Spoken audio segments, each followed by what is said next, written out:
તો ગાંધીનગરની GNLUમાં વિદ્યાર્થીના આપઘાતનો કિસ્સો પ્રકાશમાં આવ્યો છે। વિદ્યાર્થીને ન્યાય અપાવવાની સાથે ઉગ્ર વિરોધ પણ જોવા મળ્યો છે, જેમાં યુનિવર્સિટીમાં વિદ્યાર્થીઓએ વિરોધ નોંધાવ્યો હતો। યુનિવર્સિટીના સંચાલકો સામે વિદ્યાર્થીઓએ રોષ પણ ઠાલવ્યો છે। યુનિવર્સિટીમાં વિદ્યાર્થીઓ માટે સુવિધા ન હોવાનો પણ આક્ષેપ લાગ્યા છે। સંવાદદાતા મેહુલ અમારી સાથે જોડાઈ ગયા છે। ગાંધીનગરમાં વિદ્યાર્થી દ્વારા આપઘાત, શું વધુ હાલની અપડેટ? આજની બિલકુલથી વાત કરવામાં આવે GNLU ખાતે 2 દિવસ પહેલા એક જે પંજાબનો યુવક છે કે જે અભ્યાસ કરી રહ્યો હતો તેને ગળે ફાંસો ખાઈને આપઘાત કર્યો હતો। તેના જ સંદર્ભે આજે વિદ્યાર્થીઓ મોટી સંખ્યામાં એકત્રિત થઈ સંચાલકો સાથે અને ખાસ જે એડમિનિસ્ટ્રેશન છે તેના સ્ટાફ તેની સામે વિરોધ નોંધાવી રહ્યા છે।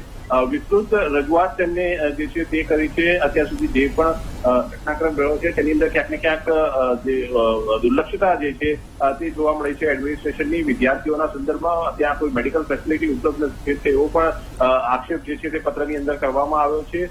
જે સ્ટુડન્ટ વિદ્યાર્થીઓ જે છે તે વિદ્યાર્થીઓ દ્વારા જે ફરિયાદ કરવામાં આવે તો તેનું પણ નિવારણ નથી આવતું અને તેના જ કારણે ક્યાંક ને ક્યાંક જે વિદ્યાર્થીઓ છે તે પરેશાન થઈ રહ્યા છે। અને આ જે વિદ્યાર્થી એ આપઘાત કર્યો હતો તે છેલ્લા ઘણા સમયથી માનસિક જે છે તે બીમાર હતો અને તે બીમારીના કારણે કન્સલ્ટન્સી પણ કરતો હતો અને ખાસ જે ડોક્ટર્સ જે છે તેની જોડે તપાસ પણ કરાવડાવતો હતો, પરંતુ જે યુનિવર્સિટી છે તે યુનિવર્સિટીની દુર્લક્ષતા જે છે તેના સંદર્ભમાં વિદ્યાર્થીઓમાં રોષ છે અને વિદ્યાર્થીઓ દ્વારા આજે દેખાવ કરવામાં આવી રહ્યા છે।